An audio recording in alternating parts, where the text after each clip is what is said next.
家好，新家今天要来分享让料理变轻松的厨房好物啦。工欲善其事，必先利其器。从刚来日本的厨房菜鸟到现在经过了5年，花了不少冤枉钱，淘汰了许多用品，最后留下来真的非常好用的厨房好物。新家挑选一定要好用、好清洁，还有好收纳，重点希望价格也不要太贵。另外每个人厨房环境不同，购买前还是希望评估适合自己再参考，那就一起来看看吧。首先是半年前打折之后才舍得买的备印商品，终于换了众多杂志第1名的刨刀。备印他们家刨刀有3个不同的款式都可以参考，还有一款刨刀在时髦的料理厨房也很常看到，一直没有换是因为觉得刨刀嘛就那样啊，这次2只一起使用才发现没有比较，没有伤害。要示范的小黄瓜先处理，帮它去除生味，把小黄瓜的头尾切掉，会有一点点的黏液，拿切掉的部分在切口处2边画圆摩擦，会产生这种白白的黏液，洗掉就可以完成去腥。备印这款刨刀不需要用什么力气，刨出来的皮真的非常薄，像这样有点透透的，吃起来口感特别好，是家里原本的款式用起来不会有的滑顺感。因为角度设计比较起来，刨出来的皮真的很薄。就算中心直直的部分也都没有问题，连这种很熟的番茄皮也都可以刨下来，或是超级熟的水蜜桃也没有问题。下次要换刨刀，可以考虑备印这一款台龙首创或是 Fastbee 都可以找找哦。刨下来不用担心果肉变少，只有薄薄的一层哦。那刨刀的另外一款呢，就比较特别，传统路只有绿色的2倍高丽菜丝刀，另外212厨房也有黑色、白色跟咖啡色可以选择。这把排行第1的2倍高丽菜丝刀，特殊设计加宽的双层刀口，好施力的弧度没有多余的设计，非常轻巧。记得确认是 Nonoji 这个品牌。另外还要特别注意，不能选松松的高丽菜，还有高丽菜丝，不要像新妈这样拿起来就乱刨。最正确的用法是像这样，高丽菜对切之后，像说明书上介绍的方法去削成丝，产出超快又很细。除了当沙拉，也可以做料理。这次是拿来试试料理包的文字烧，好吃，下次再跟大家分享。又或是最近很喜欢的哈佛汤底，会另外在里面加上萝卜片，吃起来很有饱足感，还很像面条的口感。或是当沙拉配料的小黄瓜也可以试试，根本就是减肥料理的厨房好帮手。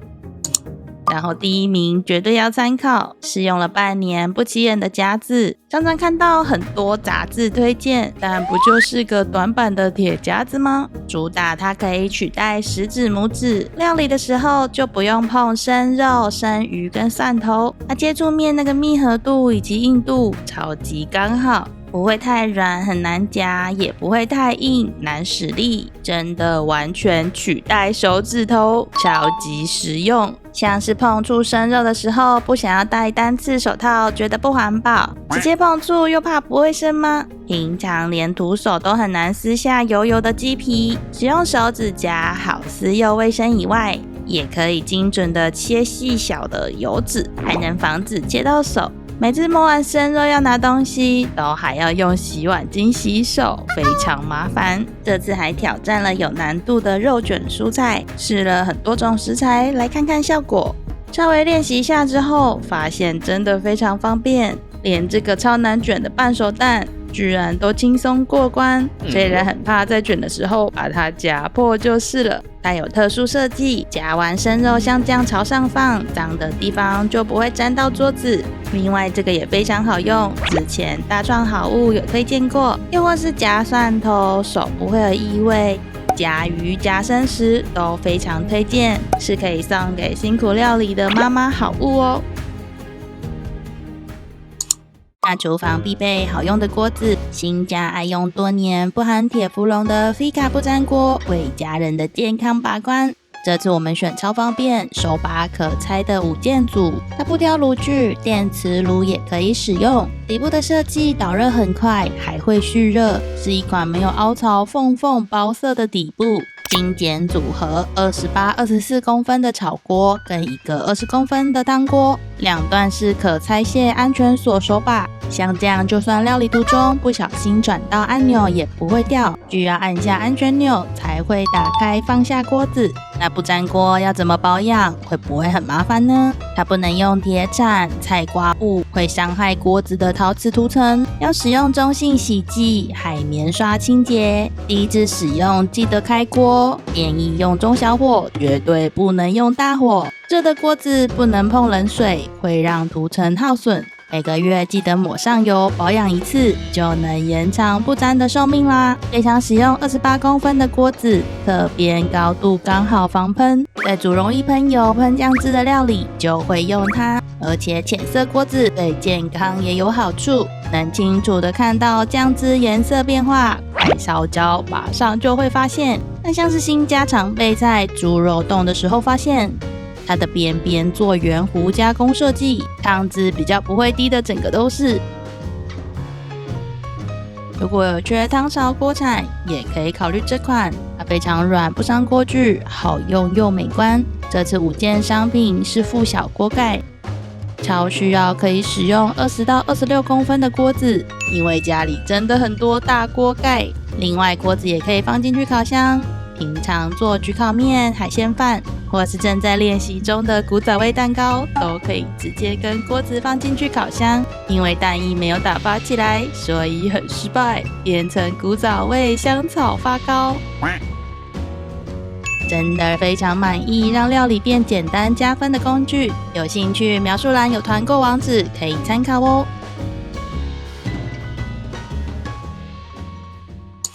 那厨房一定要有的砧板呢，刚好家里有超多款。外观最喜欢不吸水的高密度木纤维砧板，但它需要定期杀菌跟抹油保养。或是前阵子日本开始很流行这种半圆形砧板，一样可以在台龙首创或是 Fastby 找，强调更省空间，同时可以放很多菜在上面，站立收纳更快干，还有做抗菌处理。因为是圆形的，比起一般砧板可以更有效利用空间。像这样想切很多种食材的时候，就可以放成一个扇形分类。切的时候是那种偏硬感的砧板，这款比较推荐给喜欢使用木头砧板的人。日本制造，它是说可以进洗碗机，但是有变歪的风险哦。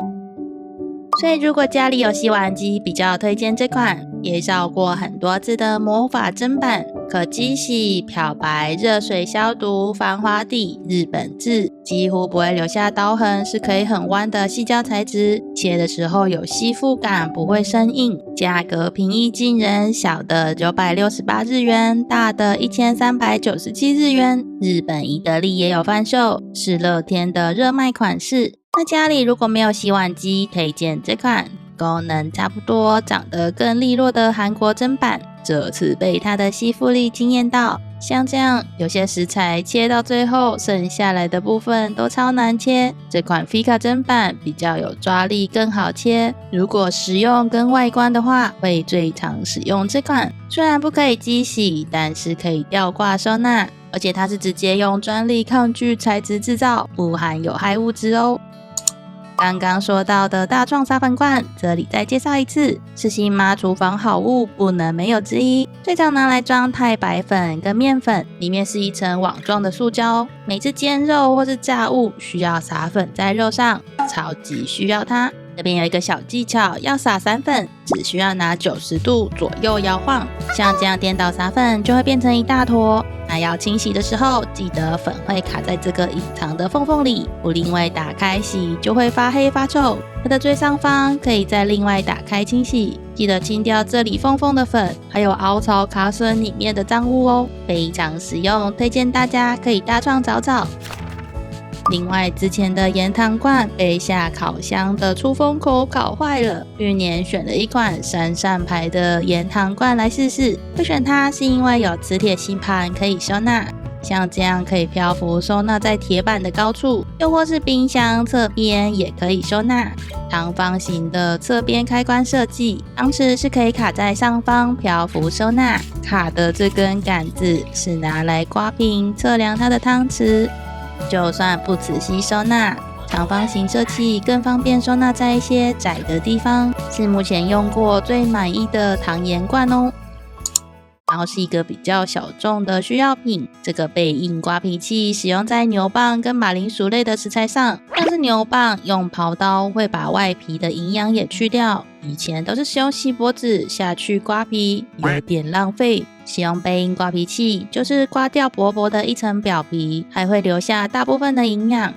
又或是拿来刮除马铃薯的皮也相当方便，上面有一个角角，拿来去除马铃薯的芽点也相当好使用。刮皮器可以加强刮除在意的地方，但不是那种会完全去皮的效果。像是红萝卜，新家是吃皮派，但是遇到外观较差的时候，也可以稍微刮皮。像这样刮掉在意的部分，留下干净的皮食用。大家是去皮派还是吃皮派呢？刚好有一个角角，也可以拿来吊挂收纳哦。然后是一个只有来日本或是找代购才买得到的品牌，他们家的产品像是外观变美的宜得利。新家前阵子很迷他们家的产品，这次推荐这个功能很多的 KUKA 的汤勺，它非常轻，是目前新家最喜欢的汤勺。下方有一个特殊设计，可以站立，像这样基本的平面上不太会倒。汤勺里面还有5、15、30、50可以测量的刻度，上面还有一个洞可以吊挂收纳。用了1年还很新，不带折旧，这样日币190日元，推荐大家参考。另外是这个 KUKA 的多功能饭勺，上方的压花加工，所以非常好清洗，不粘饭。这次发现它还有另外出黑色的款式，就不会有盛完饭粘的都是米的饭勺，不粘饭之后真的方便许多。而且它也可以站起来，上面一样有可以挂钩的洞收纳，日本至275日元，赶快来参考哦。之前推荐过的电动研磨机，终于帮它更新了配备，之前都只有拿来磨玫瑰盐，终于把它下方可以换其他口味的玻璃罐买回来。虽然目前只装了胡椒粒，安装后记得稍微擦拭上面的渣渣，才不会混味。外层不锈钢材质，需要6颗4号电池，它不用按按钮，颠倒就可以自动研磨，还可以自由调整研磨的粗细哦。最近换了一组玻璃密封盒，它解决了密封保养盒难打开，盖子不能进微波的问题，单手下拉再往上勾就可以打开。还有堆叠收纳，冰箱也很方便。每个保鲜盒都有经过计算，横的直的堆起来尺寸都很刚好，进烤箱也没有问题。而且微波的时候可以放盖子，但是记得要打开密封盖哦。推荐买不一样大小的5、6件一组，不使用的时候堆叠收纳也不占空间哦。或是这个宜得利购入的奶油切块保存盒，推荐给家里有在固定使用奶油的家庭。以前总是一大块慢慢切取来使用，用完看起来脏脏的不美观以外，奶油也很容易发霉。现在把奶油拿出来室温，稍微变软之后，打开纸不要丢，直接拿来压，就不用洗盖子。像这样一块块5克的奶油就完成。另外找到这个大小刚好适合的夹子，每次使用加个1、2片，非常方便哦。宜得利还有这款用了1、2年的洗菜滤水篮，除了拿来洗菜滤水以外，它可以顺便微波蔬菜。平常忙碌的时候会拿它来洗菜之后，再把切好的菜放回来，直接放进去微波2分钟，蒸好的菜就完成。它还有一个小一点的尺寸，其他卖场还有很多颜色可以参考。另外还有洗碗机，等我们研究再跟大家分享。这次为了让大家能够拥有更好的料理工具，厨房好物在过去的1年中陆续更换了许多新商品，所以有冬天也有夏天拍摄的开箱，再请见谅。另外还有一些正在尝试的商品，等新家研究好，下次有机会再来分享。或是特别想看什么好物，也可以下方留言给我们哦。记得追踪我们的社群，才不会错过最新的消息哦。谢谢今天的收看，拜拜。